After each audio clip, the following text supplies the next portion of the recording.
تعال اقول لك التريننج بيمشي ازاي بتاع الكول سنتر ومدته قد ايه وهتاخد كام في اخر الشهر.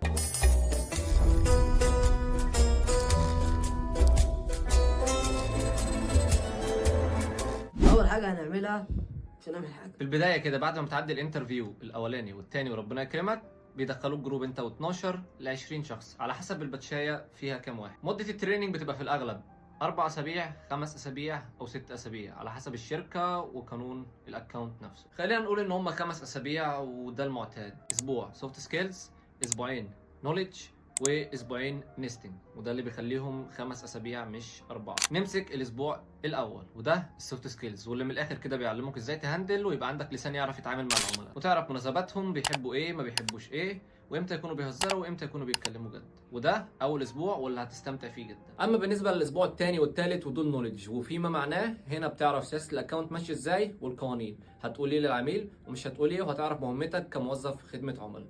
بعد كده بنخش على الكول فلو، وده اللي بتعرف فيه بالظبط انت بتقول ايه خلال المكالمه مع العميل. بعد كده بنيجي للشادوينج، وهنا بتطلع الفلور تقعد جنب حد من الايجنت اللي لاجئ، بتشوفه وبتسمع منه ازاي بيهندل الكاستمر، وبتعرف كمان نوع العملاء اللي انت هتتعامل معاهم. الاسبوع الرابع والخامس النستنج، واللي انت هنا بقى بيجي فيه دورك للاشتباك، وبتحط السماعه على ودنك وتسمع اول واحد امريكي بيصوت في ودنك عشان ال5 دولار اللي تايهها من 5 سنين وجالك عشان ترجعها له. We're flying to Philadelphia! Oh, hell no!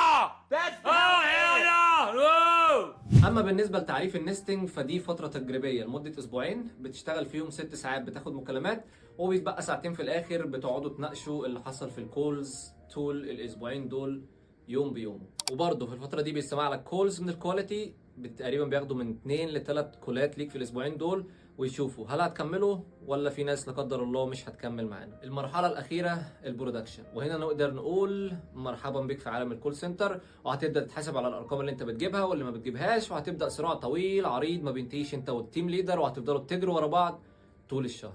وبس كده، ده كان كل اللي عندي في ايه هو التريننج وبيمشي ازاي في الكول سنتر. صح. ولو عجبك الفيديو متنساش تعمل فولو صح. ولو عجبك الفيديو متنساش تعمل فولو وعارف نشر عشان غيرك يستفيد.